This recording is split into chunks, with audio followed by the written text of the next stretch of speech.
Hey, you still with me? Day 7, Wild Writing. This is our last video. It's our last day. I hope you have enjoyed the practice. If it's for you, you'll know because you'll look forward to it. We don't usually do it every single day. Sometimes in the classes I lead on Zoom, we do it once a week. In the Wild Family, which is the community that I run, we do it 3 times a week. People are getting a video every few days, just like you've been getting.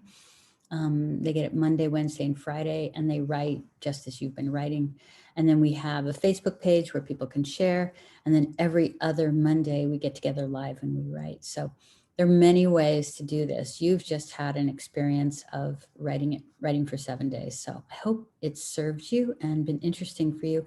If you missed a day, it's okay. It's a practice. We just jump right back on the horse. So thank you. Thank you for joining me.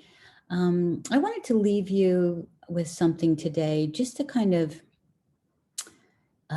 reminder about what beautiful writing is, which is, writing when you're relaxed.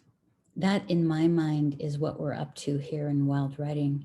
We're trying to write authentic writing, we're trying to tell the truth, and we're trying to relax into who we really are, as opposed to, I think, when I started writing, always feeling like I had to have a big story or had to be interesting. Interesting to who? To yourself. It needs to be interesting to yourself. So we ask ourselves, what are we interested in? What is going on in our lives now that we want to investigate with writing? And the poems and the jump off lines are really just a way to sort of season us with something creative, and then to take those lines and to move into the stories that we want to talk about, that we want to tell with that creativity. So, it's like in the old days when you were in school, you'd have like your beginning sentence and then your intro paragraph and then your we're not doing that. We're taking these really cool jump off lines and we're starting right there. And I just want to say that I think that the stuff that's going on in our own lives is a wonderful place to begin. You can talk about the world at large, you can talk about your communities or your relationships, but I think that acknowledging where you are is a wonderful place to begin.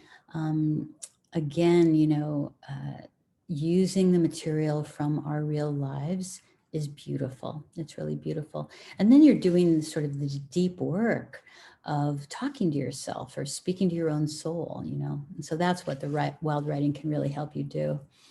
Again, I hope you've loved it, and certainly that you've turned on to some beautiful poems. I have a beautiful poem for you here. It's written by Lynn Unger, who's out here in California near me. And she wrote this poem. It's called Pandemic. And she wrote it on March 11th, right when the pandemic was started. And it went viral because it was an interesting way to look at the situation that we were in, that we didn't really even understand a thing about for a very long time. And she had the opportunity to write this beautiful poem that for a lot of people helped orient us to where we were. And as I look at the poem today, it's just as relevant. So relax, listen to me read this to you twice. As you're listening, just allow allow whatever thoughts you have. And if there's something that's on your mind, uh, go there, okay? And I'll give you a couple of different lines for that. So here we go. Pandemic. What if you thought of it as the Jews considered the Sabbath, the most sacred of times? Cease from travel, cease from buying and selling, give up just for now on trying to make the world different than it is. Sing, pray, touch only those to whom you commit your life. Center down. And when your body has become still, reach out with your heart. Know that we're connected in ways that are terrifying and beautiful. You could hardly deny it now. Know that our lives are in one another's hands. Surely that's become clear. Do not reach out your hands. Reach out your heart. Reach out your words. Reach out all the tendrils of compassion that move invisibly where we cannot touch. Promise this world your love. for better or for worse, in sickness and in health, so long as we shall live. Really beautiful. I'm going to morph the line. I love the beginning line. Her line is, what if you thought of it as the Jews consider the Sabbath, the most sacred of times? But I think you can also just use a quicker line, and the line would be, what if these were the most sacred of times? What if these were the sacred times? What if these were the most sacred of times? I love that. And I also like this other line here. Give up trying to make the world different. Give up trying to make the world different. Oh, and my favorites, these two words, center down. I think that's a wonderful repetition. Center down, center down. And whatever you write from there, keep going. And you come to the end of a thought, center down. Okay, return to it.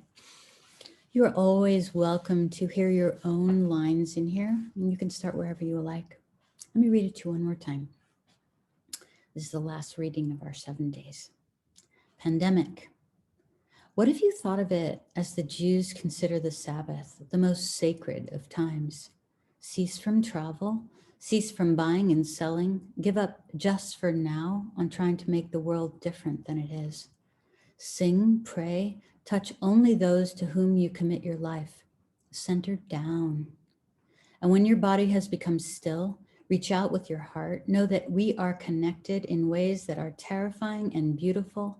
You could hardly deny it now.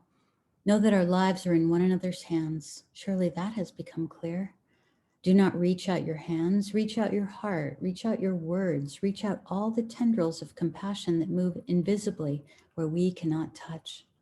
Promise this world your love, for better or for worse, in sickness and in health, so long as we shall live. Lynn Unger. So there's your lines, friends. What if these were the most sacred of times? These are the sacred times. Use it like that. What if these are the most sacred times? Or this one, give up trying to make the world different. That could seem like a very negative line, but maybe not. Or these lines, center down, center down. Okay, and if none of those lines do it for you, use a line like, here's the thing I've been trying to tell you. Here's the thing I've been trying to tell you. Use it, okay? Thank you so much for your time. Please set your timer for 15 minutes. Get your pen, let your belly hang over your jeans or your pajama bottoms or whatever you're wearing. I wish you a very good year, a safe year, and hope to see you again and that our paths cross again, and maybe even see you in the Wild family. We'd love to have you.